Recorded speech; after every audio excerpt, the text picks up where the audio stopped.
आज एक important topic है कंट्रोल स्ट्रक्चर। पाइथन प्रोग्रामिंग या किसी भी प्रोग्रामिंग को करने में कंट्रोल स्ट्रक्चर्स का बहुत इम्पॉर्टेंस है। ध्यान से देखिए, इसके फ्लो को कंट्रोल करता है। जब तक आप कंट्रोल स्ट्रक्चर नहीं देते हैं तो कोई भी प्रोग्रामिंग सीक्वेंसली एग्जीक्यूट करता है। मैंने पहला लाइन में आपने क्या कमांड दिया, उसको एग्जीक्यूट करने के बाद तब दूसरा लाइन में आएगा, तब तीसरा लाइन में आएगा। इसे ही हम लोग सीक्वेंशियल कंट्रोल करते हैं। अगर आप चाहते हो कि एक लाइन के बाद दूसरी लाइन में आ जाए, तब उसे हम लोग कंडीशनल प्रोग्रामिंग कहते, कंडीशनल स्ट्रक्चर देते हैं।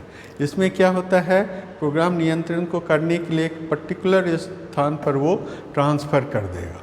हर विकल्प में, हर ऑप्शंस में दो चीज़ रहेगा, यस और नो। आपको इसी दोनों में करना है। अगर कंडीशन हमारा ट्रू है तो कथन के अनुसार एक सेट एग्जीक्यूट होगा, नहीं तो दूसरा सेट एग्जीक्यूट होगा। It is very simple. Conditional statement का क्या मतलब, आप एक कंडीशन प्रोवाइड करते हैं, वो कंडीशन अगर सही है तब वह स्टेटमेंट एग्जीक्यूट होगा, अदरवाइज वो एग्जीक्यूट नहीं होता है। हम तीन प्रकार का हम लोग कंडीशनल ऑपरेटर यूज़ करते।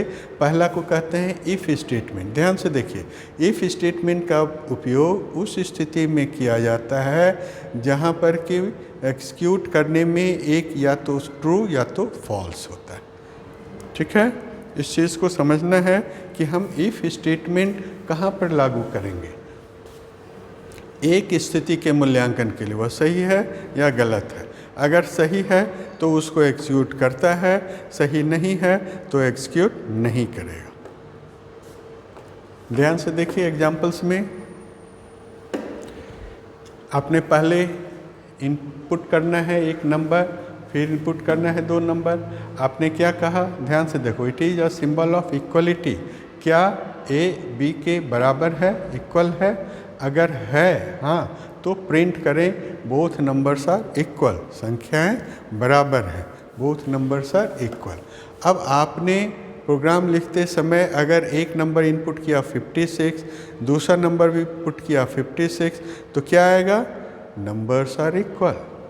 ये माइंड करो। इफ़ स्टेटमेंट में क्या करते हैं, आप एक कंडीशन देते हैं। हमारे यहाँ कंडीशंस क्या है, if A equals to B तो प्रिंट करो नंबर्स आर इक्वल।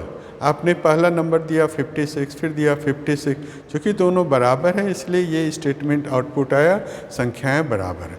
अगर संख्याएं डिफरेंट रहता तो कोई भी आउटपुट यहाँ पर नहीं आता।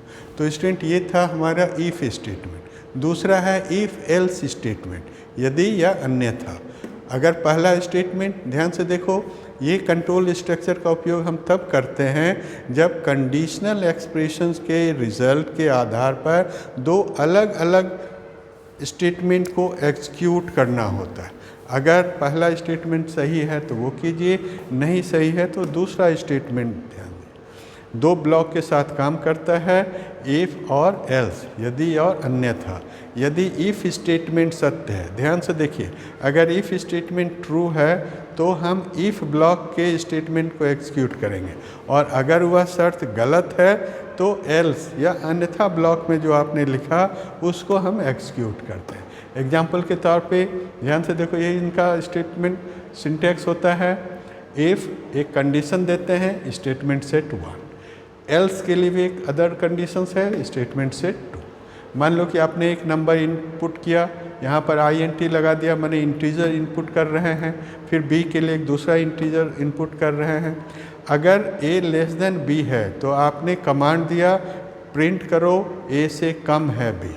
अन्यथा अगर A से कम नहीं है तो लिखो B से कम है A। ध्यान से देखिए, आउटपुट में जब आप प्रोग्राम करोगे तो 516, दूसरा नंबर आपने लिखा 156, तो बतलाइए कि कौन सही है, कौन छोटा है, कौन बड़ा है।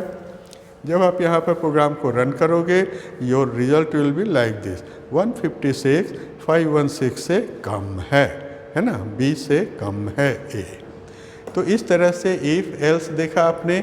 अब है इफ़ एलिफ एल्स, तीसरा conditional statement, if elif else. कभी कभी क्या होता है, इसके पहले जो आपने कहा था उसमें 2 ही कंडीशंस था, एक से ज़्यादा कंडीशंस की आवश्यकता होती है, और ऐसे समय में इफ एल्स का यूज़ करने से आपका पर्पस पूरा नहीं होता। तो इसीलिए हम लोग इफ एलिफ एल्स कथन को यूज़ करते हैं, जिसमें एक से अधिक परीक्षण किया जाता है। इसका सिंटेक्स देखो क्या रहेगा, इफ एक कंडीशन देते हो, एक स्टेटमेंट लिखते हो, फिर एलिफ के लिए एक दूसरा कंडीशन, स्टेटमेंट से ट्रू, एल्स तीसरा कंडीशन, स्टेटमेंट नंबर 3। ध्यान से देखिए, पहले आपने देखा इफ स्टेटमेंट, फिर देखा इफ एंड एल्स स्टेटमेंट, ये है इफ एलिफ एल्स। अगर 2 से ज़्यादा कंडीशंस को आपको यूज़ करना है तो हम लोग इफ एलिफ एल्स करते हैं, उसका ये सिंटैक्स है। ठीक है, एग्जाम्पल्स देखिए, मान लो कि ए में आपने इनपुट किया एक नंबर, बी के नाम से एक दूसरा नंबर पुट किया। अब आप देखो यहाँ पर इफ़ के लिए क्या कंडीशन रहते हैं, if A is less than B then print करें ए से कम है बी। अगर एलिफ के लिए आपने दिया कि बी से लेस है ए, तो प्रिंट करो बी से कम है ए। अगर ये भी सही नहीं, ये भी सही नहीं, मतलब ए बी से छोटा भी नहीं है, बी भी ए से छोटा नहीं है, मतलब क्या हुआ, दोनों बराबर है। इसलिए आप अन्य में प्रिंट करते हो दोनों संख्याएं बराबर है। ध्यान से देखिए, आपने एक नंबर दिया 516, दूसरा नंबर दिया 516, तो कौन छोटा है, ए बी से छोटा नहीं है, बी ए से छोटा नहीं है, तो क्या होगा, अन्य आ जाएगा कि दोनों संख्याएं बराबर हैं। सो स्टूडेंट ध्यान से देखना है, इफ़ स्टेटमेंट कहाँ लागू करेंगे, इफ़ एंड एल्स कहाँ करेंगे, इफ़ एलिफ एल्स कहाँ करेंगे। एक थर्ड आ जाता है इटरेटिव। इटरेटिव का मतलब यह एक सेट को निष्पादन तब तक करते रहता है, रिपीट करता है, जब तक आपका कंडीशन ट्रू है। माइंड कीजिए, इसमें एक ही स्टेटमेंट को बार बार एग्जीक्यूट किया जाता है। कब तक किया जाता है, जब तक कंडीशन आपका सही है। जैसे ही कंडीशन फॉल्स हो गया तो यह लूप से बाहर हो जाता और रिपीट करना बंद कर देता। इसीलिए इस स्टेटमेंट को हम लोग लूपिंग स्टेटमेंट्स भी कहते हैं। ध्यान से देखो, इसका स्टेटमेंट होगा, प्रत्येक लूप एक वेरिएबल की मदद से काम करेगा, जहाँ पर वेरिएबल का एक मान दिया जाएगा, फिर वेरिएबल का अंतिम मान दिया जाता है, और अंत में वेरिएबल कितने से एक्सिक्यूट करेगा, इंक्रीज या डिक्रीज करेगा, वो मूल्य दिया जाता है। ओके, इसलिए पुनरावृत्ति कथन 3 मूल्यों पर आधारित होता है। What is the initial value, आप कुछ नहीं देंगे तो इनिशियल वैल्यू को ऑटोमेटिकली 0 रखेगा।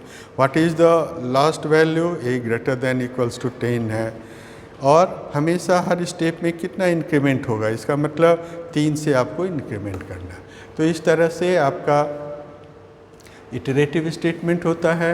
इटरेटिव स्टेटमेंट में 2 प्रकार के लूप आएंगे, एक फॉर लूप, इसका उपयोग आप तब करते हैं जब ये एक निश्चित बॉडी को ये करेगा। दूसरा है व्हाइल लूप, इसको प्रोग्राम पर लागू किया जा सकता है जहाँ पुनरावृत्तियों की संख्या पहले से ज्ञात नहीं है। ध्यान से देखिए, फॉर लूप का उपयोग आप कब कहेंगे, जब आप निश्चित होते हैं कि लूप बॉडी को कितनी बार एक्सिक्यूट करना है, और तो उसके लिए फॉर, और जब कितनी बार यूज़ करना है ये मालूम नहीं तो हम लोग व्हाइल को यूज़ करते हैं। सो इन लूपों का विवरण कुछ उदाहरण के साथ हम लोग नेक्स्ट क्लास में देखेंगे।